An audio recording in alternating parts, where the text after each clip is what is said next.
can't get it.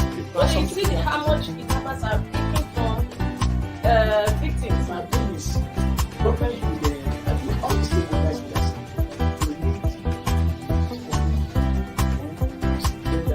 get that, and I think we get that.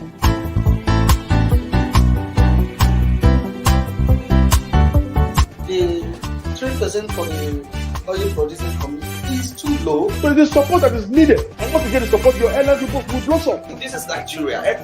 You need to give people sense of belonging.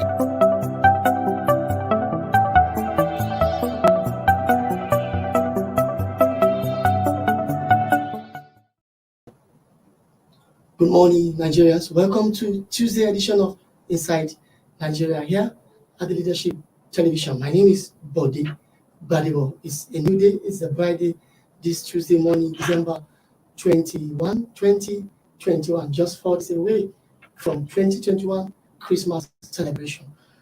Well, today I shall be dissecting the front page stories on Nigeria's influential newspaper, The Leadership, our sister publication, The National Economy, and of course, New Telegraph and this day newspaper, or ALJAZIRAH newspaper, all of them talking about the rejection of the Electoral Act Amendment Bill by President Muhammadu Buhari. Well, without wasting your time, let me quickly show you the front pages of the newspaper before Dr. Abdullahi Mohammed Jabi, the state chairman campaign for democracy in Niger State, will join me to share his insights. Okay, first is Nigeria's most influential newspaper, The Leadership. On the front page of Leadership this morning, ball now in Nass's court after President Muhammadu Buhari's rejection of Electoral Bill.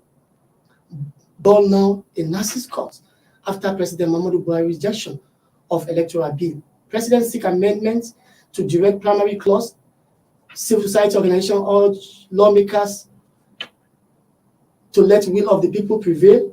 And of course, National Assembly to pass the 2020 budget today. Well, let me quickly go to the front page of our sister newspaper, The National Economy. On the front page of National Economy this morning, Nigeria considered diversification of oil resource.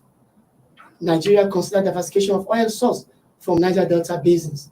Nigeria considers diversification of oil source from Niger Delta basin as exploration loses steam. Oil rig count falls 38%. Well, the top paper on the menu this morning is the New Telegraph.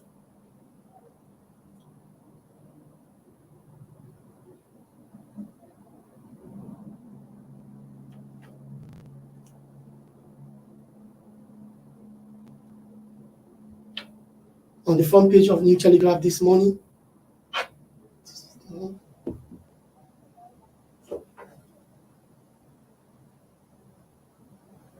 on the front page of New Telegraph this morning, 2023 election, we got 305 billion naira, says the Independent National Electoral Commission. 2023 election, we got 305 billion naira, says the Independent National Electoral Commission. No provision for direct primary elections, insists on indefinite suspension of Ekiti East by-election as Senate passes 2022 budget today. That is on the front page of New Telegraph. And of course, the last paper on our menu this morning, ALJAZIRAH Nigeria. On the front page of ALJAZIRAH is the same from a different angle this morning. Electoral Act Amendment, step down 2022 budget passage. Civil society organizations.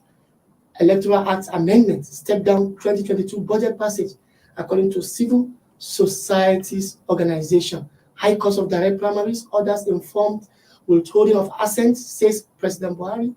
National Assembly lacks temerity to override president, according to the Rivers State Governor, Iyesun Awike. Now you have seen the four newspapers we have today. The headlines are similar, except for our business newspaper, which is the National Economy. Now back to the front page of Leadership, and joining me to dissect these stories from different angles today is Dr. Abdullahi Mohammed Jabi, the state chairman of campaign. I say good morning, Dr. Jabi. Good morning, my brother. Good morning. How is Mina this morning? Well, Mina is calm, except for few security breaches here and there. Mina is cool, Mina is calm. Doctor, bring us up to speed. What security breaches are you talking about? So far, the federal government have been able to deploy the needed armament, equipment, and manpower. And they are dealing with the bandits now, as it were. A lot of them have been killed, and some of them are running away. Except for some of few villages that are being held hostages for paying ransom for them to have access for harvesting of farm produce. All right, that's the good news. Dr. Jabi, this has been happening since last Saturday up to Sunday morning. The ranks that troops actually pounding terrorists in Niger, part of Kaduna. This is the good news, and it means we are winning the war against the criminal. Welcome to the war is surmountable. Nigeria's essential paper, the leadership. In Nancy's court, What do you foresee? The network is fluctuating. I can't get you. The network is fluctuating. 2021. I can't get your question. The network is fluctuating here. Hello? Hello? Hello? Hi, Khadija. Hello? Go ahead, the doctor. Network is fluctuating. I can't hear you. Come again. All right. I see you have seen the front page.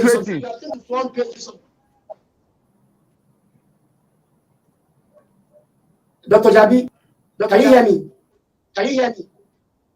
Yes, I can hear you. Let's go on a short break to fix that connection problem. Because I'll be back to you. Fix that connection problem. Yes. Because I'll be back to you. Okay. All right, we need to go on a short break to fix that connection problem while we come back to Dr. Mohammed Jabi to dissect the front pages of the newspaper. I'll be back shortly.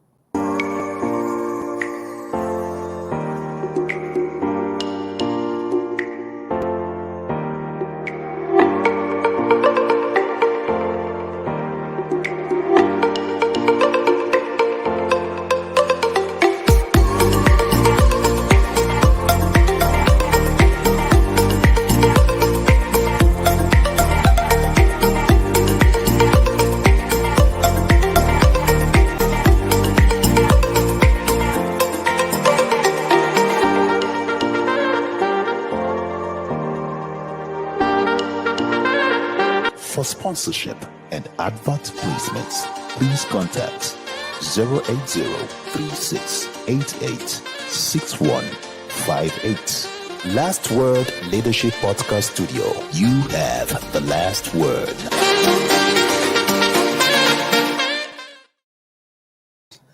Welcome back. It's Inside Nigeria. I'm joined by the state chairman of Campaign for Democracy in Niger State, who will help us to share insight on today's front pages. Dr. Jabi, welcome back. Thank you. I hope you can hear me. I think it's improving. Okay, good. Now, let me go straight to the point. I said from Leadership Nigeria, news talking about the hotline. Since President Mahmoud has rejected what do you foresee? Do you foresee them overriding the president or the chief? It is unfortunate, and I am personally disappointed for the turnaround events that made the president to change his mind on this matter. That is the only legacy that he could have left with Nigerians for his two-time administration in the saddle of our political space. However, if he has reneged or in signing, I think the National Assembly that originated the bill in the first instance has the capacity and the powers to veto the president's refusal of ASSENT. And I think they should just go straight to do that so that together we can improve our electoral process, sanity can be restored, cost of electionary campaign can be reduced, thuggery can be eliminated, and above all, we begin to see purity in our electoral process that will guarantee confidence of the electorates and other stakeholders in the electioneering process of this country. All right, but Doctor, the president cites many reasons. For example, one of them is that it's undemocratic to impose the party. What is your take on that? Is that reason excuse? Can you repeat again? One of the reasons cited by the president into National Assembly is that it is undemocratic to impose the so is that it is not even imaginable. Mr. President is being guided by those who don't want him to succeed. I think he should know this clearly. I won't fail in some of his promises majorly on corruption and insecurity. He must be able this time around to give back to Nigerians who massively voted him into power what they desire and what they are yearning for. It is not issue of imposition. The legislature have the constitutional right to make law that will improve governance, that will improve the socioeconomic well-being of the country, that will improve peace, human security, and what have you. And if this aspect of legislation is anything to go by, this is a plus. The fact, since 1999, it is only 9 National Assembly that have been so dogged in their resolution to ensure that people's law are enacted. And one of the people's law that need to be enacted as a bill to be passed into law is these direct primaries, because the advantage of direct primaries is far outweighs the disadvantage. So the excuses that Mr. President is giving is untenable, it's unrealistic, it's just dancing to the caprices of those who doesn't want him to succeed in any way. And I think I am not aligning with that excuse. It is unacceptable to vast majority of coalition of civil society in Nigeria and will reject it in its entirety. The National Assembly should go ahead to vector the president's power and sign that bill into law. All right, Dr. Jabi, let's look at the full page of ICC. Let's away from the front page of leadership. Reported from the angle of calling on Mr. President. Actually, down the past 22. But in order to fight back, is that a good idea? It's cracking. I can't hear you well. Can you come again? Okay. I said, if you see what one of the display, civil society organization are calling on not to pass the 2022 budget. That's a good idea. I've just said it here. Don't forget that the role of civil society is to check governance and improve on some licenses that are identified. And if there are bridges, we make our voice known. And our voice is very, very critical in shaping the policy of governments whenever we discover there's an attempt to either shortchange the people or make sure the people remain in perpetual poverty and slavery. And the civil society in this country are very viral, they are very vocal, they have their voice. And one of the conditions is what you've had now. They must not pass the 2022 budget if for today, except Mr. President has a second thought to rethink and ensure that the good job that legislators have done by the bill to enact for direct primaries is upheld. That is when that budget should be attended to. If not, it should not be attended to. It is a collective decision of over 2 million civil society in this country that has come together and speak with one voice that this electoral law amendment for direct primaries has a lot of advantage than disadvantage, and as such, Nigeria needs it. We need it to be in place to sanitize the electoral process for the good governance of this country, for deepening the electoral process in this country, and for making sure that power really resides with the people and they have the opportunity of exercising such powers. All right, Doctor. I hope you can hear me well. Yeah, I can hear you. All right. So finally, before I allow you to go, where do you go from here? Well, we'll go back to the drawing board and look at if there are any convincing reasons why Mr. President should not sign it, if not for self-inflicted injury that is about to happen.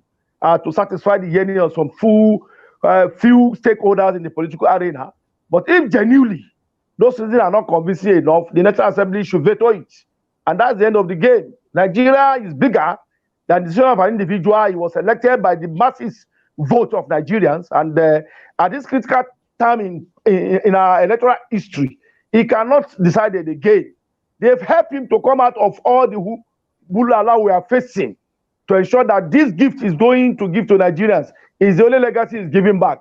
And if he's now having a U-turn on the ground that the National Assembly is imposing, what are they imposing? Can the National Assembly make law? Is it not a constitutional right to make good laws for the governance of Nigerians to ensure peace and security and transparency in the electoral process? So, Doctor, I something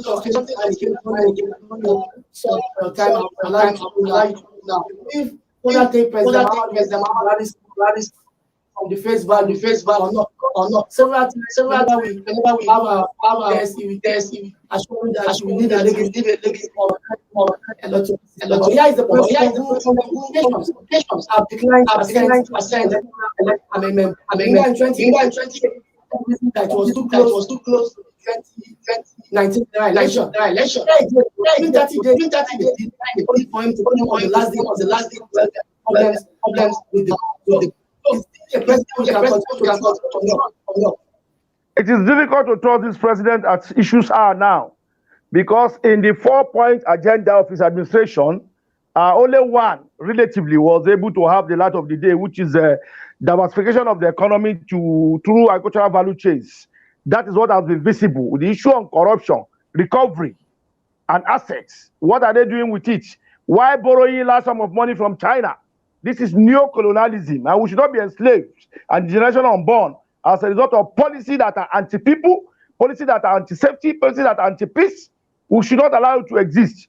So I want the president to rethink and have it in mind that he's not an individual who is privileged to be saddled with the responsibility of governing these states for 8 years under democratic dispensation, and he should justify that confidence imposed on him by Nigerians and the voting public to ensure that anything that will improve the electoral process and make the job more easier for the electoral empire should be ascended to. And one of them is these direct primaries, because it will bring a crop of leaders that are tested, that are known, that have record of performances, knowledge-driven political administration, knowledge-driven economic administration that will better the lot of Nigerians. What is the essence of democracy if the evidence is not reaching to the grassroots? If the evidence is not there, we are contending front, back, and center: insurgency, banditry, armed robbery, women violence against women, and gender violence. We are contending with all sorts of problems, drug addiction, and what have you. Our naira has been depreciated to a point of no return. The cost of food items in the market now is beyond the reach of average Nigerians. Poverty is so endemic. Corruption is super entrenched in governance. And this is not what we bargained for. This is too much for Nigeria to swallow. And that is why the issue of insecurity is escalating, because good number of our youth under the ladder, the demographic ladder, are the people that are energetic, that are very skillful, and they have no opportunity of gainful employment. And where there are no employments, the devil's mind is an idle man is the devil's workshop. So there will be this problem. Mr. President should have a rethink and give us the only gift to rekindle his image and his administration. He should have a second think on the issue. He should not be carried away by the thought of few politicians who want to perpetuate themselves in power, using him as a scapegoat. All right, many thanks to you, Dr. Abdullah Mohammed Jabi, State Chairman, campaign for the Niger State. Thank you for this invaluable insight this morning, capital of Niger. Thank you, brother. I appreciate you. It's okay. I'll be expecting more of your invitation, and we'll continue public enlightenment and advocacy to ensure that we are pulled out of this conglomerate that the country is going through. All right, many thanks to you, Doctor. All right, many thanks to you, Doctor. Viewers, thank you very much. Thank you very much. Short break. Come back. Join by a 2018 Tony alumni. Honestly, return the sum of $2,397 to a client who wrongly paid into his account. Abidin will join us shortly to to share his story. We'll be back shortly.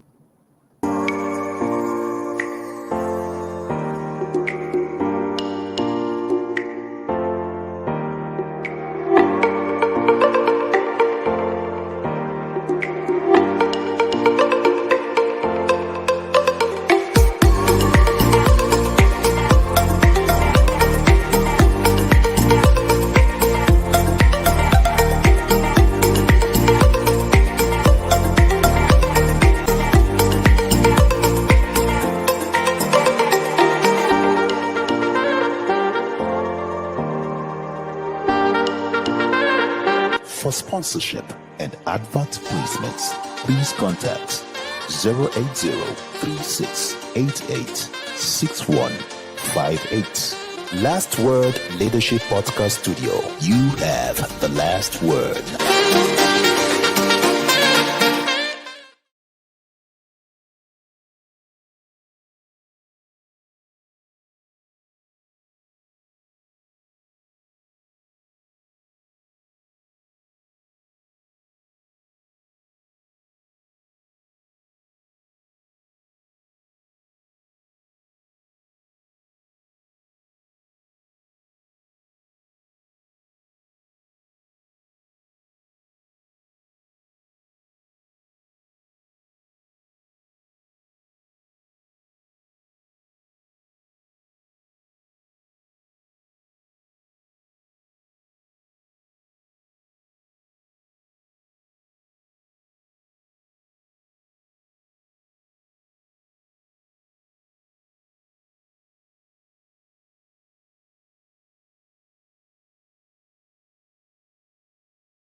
Inside Nigeria, keeping you informed on what matters.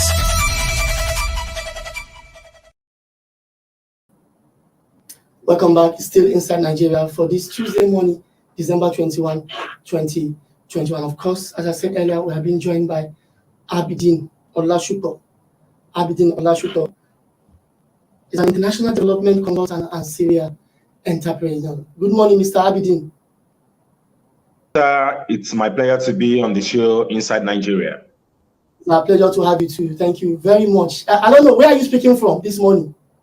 I'm speaking from Kwara State, Ilorin to be precise. Okay, the Ilorin, the state capital of Kwara. Welcome to Inside Nigeria. Well, you are one exceptional Nigeria as it is today. The news about you in the last 2 or 3 weeks is awesome. An honest Nigerian who returned close to $3,000 to a client who already paid the amount to his account. So tell us what happened and how did it happen? Yeah, thank you very much for having me. Anyways, I'm surprised to see, at this stage, something that does not really matter as far as I am concerned. Something I think it's the normal way that should be done. It's turned to something that we are celebrating in Nigeria. Nothing has made it possible. It's because we have lost our moral value. And of course, the entire generation really need a factory reset of mindset and the orientation of mindsets. I'm a consultant. I do business development services. I do advisory service. There was this organization I consulted for sometimes around May. And of course, immediately I finished my 2 weeks consultancy projects. I got paid my $2,397. So to my utmost dismay again, I got an alert sometimes in August for the same payment again. So immediately I got the alert. I never even thought about it twice. I just sent them an email that, I've been paid for this and they should send me the account details so that I can transfer the equivalent of the US dollars. So that was just what I did because I thought it's a normal thing that anybody should know. You shouldn't take what doesn't belong to you, for crying out loud. So you should be happy to say, a Nigerian or an international agency made a mistake and you are able to refund the money because the money was not meant for you initially. So there's no any justification for me to keep that money because of the kind of background I passed through. While growing up, of course, issues around transparency and ethics are what my parents have taught me even as a 5-year-old boy, a 6-year-old boy, a 10-year-old boy. So it has been ingrained in my knowledge that whatever does not belong to me must never come to me. Even if it's mistakenly come to me, I need to return it back. And of course, my home time with them nearly come. I never saw myself while I was in school as an individual at the age of 28 that will be an international development consultant consulting for different organizations in like 5 different continents. So if God has made that possible for me, so the onus lies on me as well to continue to, pass on that ethical knowledge. But, as I would have said to my utmost display, legit post that news on their Facebook page, and I must confess to you, I'm utterly disappointed in young Nigerians. You need to see the comments of some people. You need to see the courses. You need to see the way they have been abusing me. But well, like I told few friends who called me after seeing some of those comments online, I never did it because I needed validation from them. I did it because it's what is just. And of course, to also tell international agencies that we see are more credible Nigerians here. So issues around, we can't continue to blame the politician for not being transparent when we ourselves are not transparent. So he who must come to equity must come with clean hand. So I never even saw the award coming. I just did it because it's a normal thing that I hope to have done. This is not the first time we go to POS outlets, make withdrawal. Unfortunately for them, money get reversed and I will get there. Not the first time I'm going to supermarket to buy goods and money get reversed and I get it. I get it across to them again. So I think it's a normal thing that an average Nigerian should know from the back of his mind. I'm a Yoruba man, and there's something the Yoruba call omoluabi. That ethos of omoluabi, unfortunately, has been lost in this country. So there's a need for the national orientation agencies to stand up and trying to create like a reorientation of mindset for young Nigerians and the whole of Nigeria, both young and old, because it's something that makes me cry a whole lot to see that while few Nigerians are appreciating me, hundreds and thousands of youth on Facebook have been abusing, saying, oh, if they had that opportunity, they wouldn't have refunded it. It's just like God sent glory to them. Why would I have done that? So the only thing I could just do is to continue in my own personal capacity, continue to retell the story of Nigeria in a better light, and of course, continue to see if I can win more young persons together. Thank you. All right, Mr. Abidin, you say you were disappointed by people's comments, throwing jibes at you because of your rare, display of integrity. And why are you surprised? You should know the level of decadence in our society. So why are you surprised? I know, but it's surprising to see people causing. You see, it's annoying. This is not good. It's not even good for the image of our country, for crying out loud. I know, of course, I work with the youth. I know the mentality. I know the get rich quick mentality generation that we are. I know the issues around unemployment. I know this data. I work with young people. I have over 8 years of experience working in the development sector. So I know it. I never knew that, that moral decadence was at the very lowest ebb like that. Like, for crying out loud. Okay, fine. A person has done it. If you cannot do it, why not just keep mute? Why do you have to rain curses on this individual? But well, I must invest in you. I'm seriously scared for the future of this country because we are sitting on the ticking time bomb. Because if we are talking about the future generation, that okay, when these older generation leave, that these are the kind of young people that will take up governance and leadership. Oh no, I'm seriously scared. And every meaningful Nigerian should be scared about this. There's a need for us to go back to the source, from the house, where the moral decadence starts, from the churches, from the mosque, from the institutions as well, from corporate organization. We all need to, build this ethical value again. Because, if we don't take ourselves serious, how will international agencies take us serious? So it's something that makes me sad again, honestly. But well, like you have said, one shouldn't be too much surprised. But I don't just like that tag, the fact that we shouldn't be too much surprised about Nigerians. We have great Nigerians doing well as well. Why are they not emulating that kind of people? Or do we say we are not telling our stories the right way? Because at first, I never wanted to tell this story. Serious, let's be realistic. But I now realize that if I had not told this story, the kind of mindset that would be in the mind of a whole lot of people would have been wrong. I had some people who said, oh, fine, because I told this story, they are also happy to, inculcate some of this character. Ordinarily, they wouldn't have done it. So if for that alone, I think I've achieved in trying to create a reorientation of mindset for young people and some other Nigerians who want to emulate ethical values and integrity. Now, Mr. Abidin, if you didn't tell the story, I think you'll have been the worst, compared to people who are actually insulting you, because there won't be an inspiring story like yours for us to learn from. But then take away those people who are insulting you. The good ones also have recognized you. You just won at the Gani Himi Integrity Award. Our television also, we read about you. I called you to this program to come and tell your story. It shows, yes, it's an inspiring story that we need other people to learn to inspire them to do the right thing. So how do you feel when you get this recognition?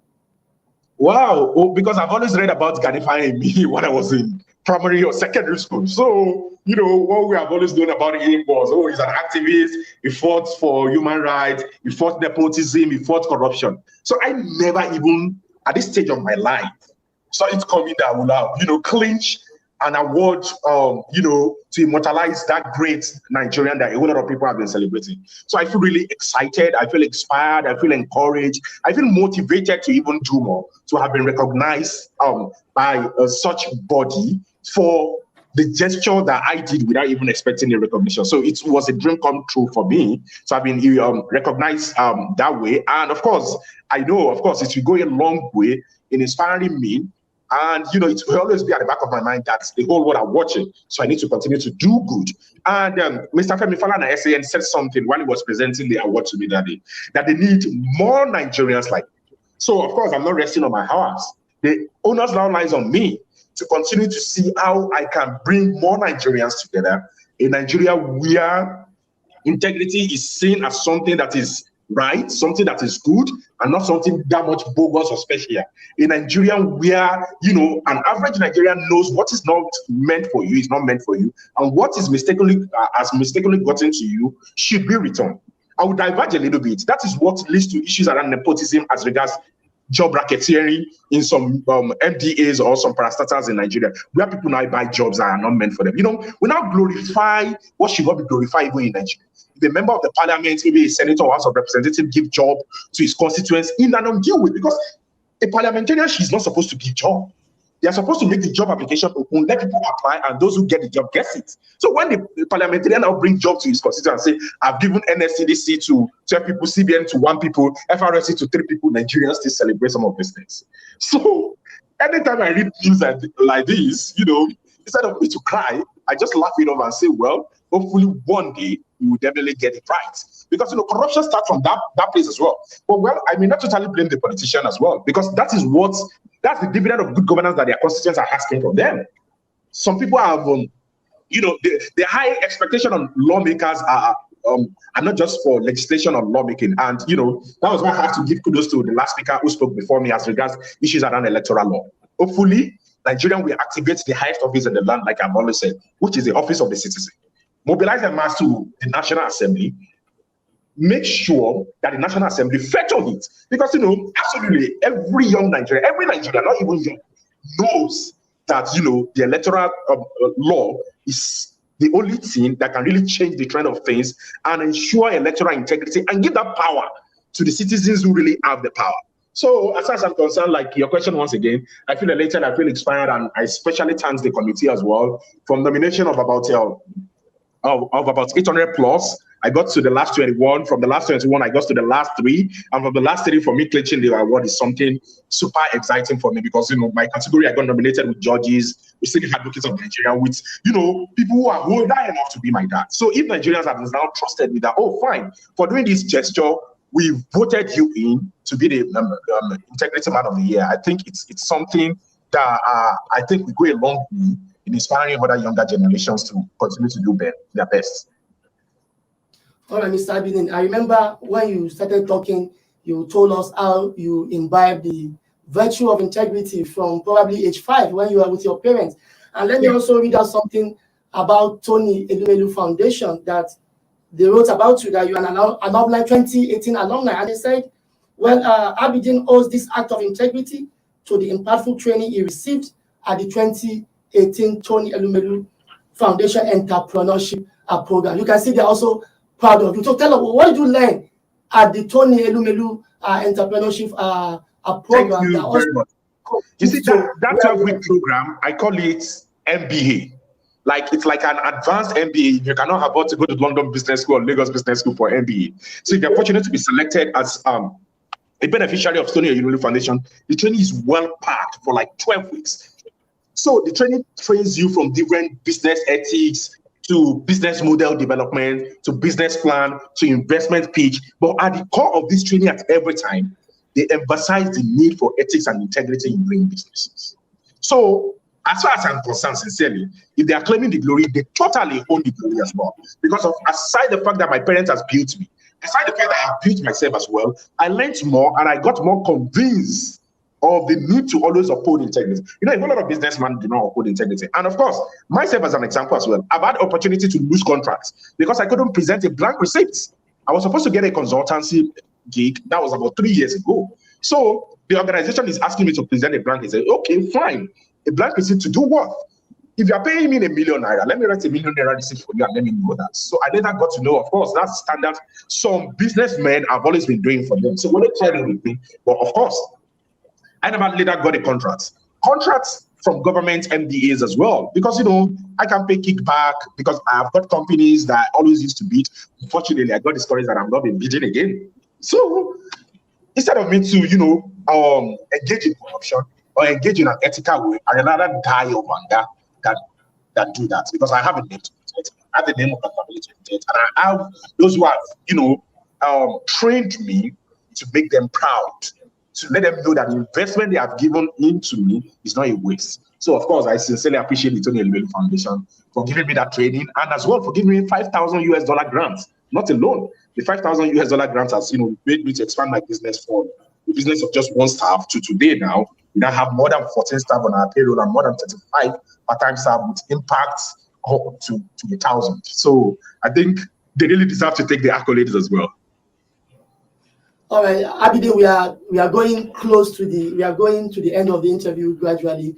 Now let's bring this topic in broader terms. Now let's come to society. Now, what do you think is the obstacle or the bane of a successful anti-corruption fight in Nigeria? Because we have been fighting corruption since 1999 or 2004 when EFCC, ICPC were created. Even before then, you know, the police was saddled with that responsibility. But it has been a cycle. It has been a cycle. The more you look, the less you see. So, in your opinion, what do you think is responsible for where we are today? Thank you, Mr. Debo.